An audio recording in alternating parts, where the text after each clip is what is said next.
धाम क्या कर भोजन करे जपे सदा हरि नाम ताकि धरने पतिव्रता और कहे वेद की रीत सुवाद सुशील सुलक्षणा पति सेवा में। मेरे प्रभु ने बड़े सुंदर भाव से कहा विप्र सुदामा पसुद है निज ही अपने धाम और भिक्षाचर भोजन करे जपे सदा हरि नाम ताकि धरनी पतिव्रता कहे वेद की रीत सुवति सुशील सुलक्षणा पति सेवा में। इसको मेरे प्रभु ने अपने विचारों को किया, मन वाणी को पवित्र किया और क्या कहा।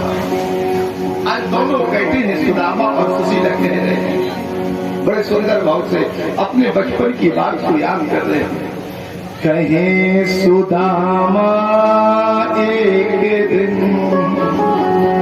बड़े सुंदर भाव से कह रहे हैं सुदामा जी कि कहे सुदामा एक दिन कृष्ण हमारो में करत रहे उपदेश प्रिय ऐसो परम विजय।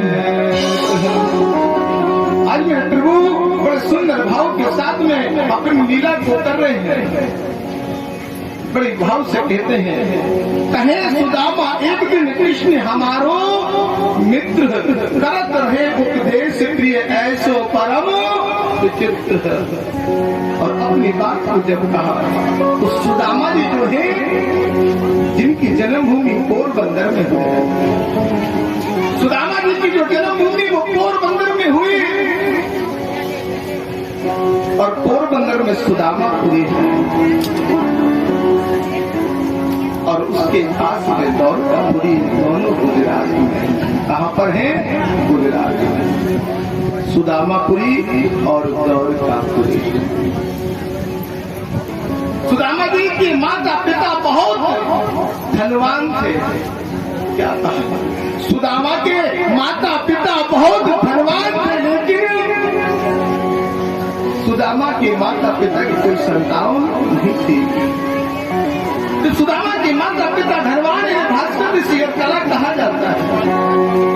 लेकिन जब पुत्र पुत्री नहीं हुई तो एक दिन भगवान की प्रार्थना की और जब भगवान की प्रार्थना की तो भगवान की प्रार्थना करने के कारण आकाशवाणी हुई, हे ब्राह्मणी तुम्हारे संतान तो हो जाएगी लेकिन लक्ष्मी का क्षय।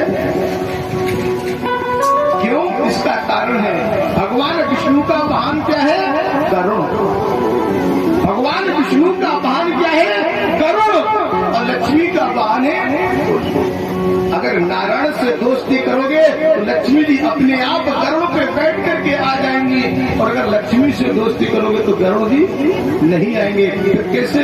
जिसके पास संपत्ति बहुत होती है उसकी बुद्धि विपरीत होती है, बोल रहा है, उसका मन तत्व तो नहीं रहता है। कहा मन घोड़ा चंचल बुरा निस्दिन करता तंग और जाको राखो बस में तब हो गए। आज जिसने कहा कि अगर आकाशवाणी सुनी है तो तुम्हारे पुत्र तो हो जाएगा लेकिन लक्ष्मी सारा। समय आया सुदामा जी माँ के गर्भ में आए तो जो इनकी फैक्ट्रियां थी, कंपनियां थी, उनमें आग लग गई, सारी संपत्ति धीरे धीरे नष्ट हो गई। जब सुदामा के पिता को मालूम हुआ कि मेरे पिता ने आज शरीर का त्याग किया, सुदामा की मैया अकेली थी, दो दासियों ने सुदामा का जन्म कराया और दो दासियों ने जब सुदामा का जन्म कराया तो सुदामा का जन्म होने के बाद सुदामा की माता ने भी 4 वर्ष बाद अपने शरीर का त्याग कर दिया। 4 वर्ष बाद सुदामा की मैया ने भी शरीर का त्याग कर दिया। सुदामा के पास में जो एक ब्राह्मणी रहती है, लालन पालन की जब सुदामा 5 वर्ष के हुए, अस्ते थोनम द्वार प्रत्या भोज विष्णेनम,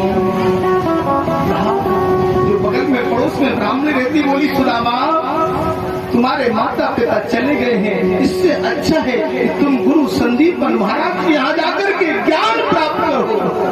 जो गुरु संदीपन महाराज हैं उनके यहाँ जाओ और जाकर के ज्ञान प्राप्त करो। गुरु ही है जो अंधकार से प्रकाश की ओर ले जाता है। वो गुरु है जो अंधकार से प्रकाश की ओर ले जाए, जो अच्छाइयों से बुराइयों से अच्छाइयों की ओर ले जाए। वो गुरु है जो सही मार्ग को दिखाए, सदमार्ग को दिखाए। वो गुरु है। गुरु गोविंद दो खड़े ताके लागो पाए, बलिहारी गुरु आपने सो गोविंद दियो। मेरे प्रभु ने बड़े सुंदर भाव से कहा। हीराधारी अपने विचारों को करते हैं। सुदामा जी गुरु संदीपन महाराज के यहाँ चक्षुएं पढ़ने के लिए जा रहे हैं। सुदामा जब पढ़ने के लिए चले, 5 वर्ष के बालक नंगे पैर चले जा रहे हैं। और इधर मेरे वसुदेव नंदन यशोदानंदन श्री श्याम दौड़ का अधीश श्री गुरु संदीपन महाराज के यहाँ उज्जैन में आज ज्ञान लेने जा रहे हैं। गुरु बिन ज्ञान भेद बिन चोरी, ज्यादा नहीं तो थोड़ी, बिना गुरु के ज्ञान नहीं मिल सकता। जिसमें आज सुदामा जी चल दिए और इधर कन्हैया जा रहे हैं। बताया है कि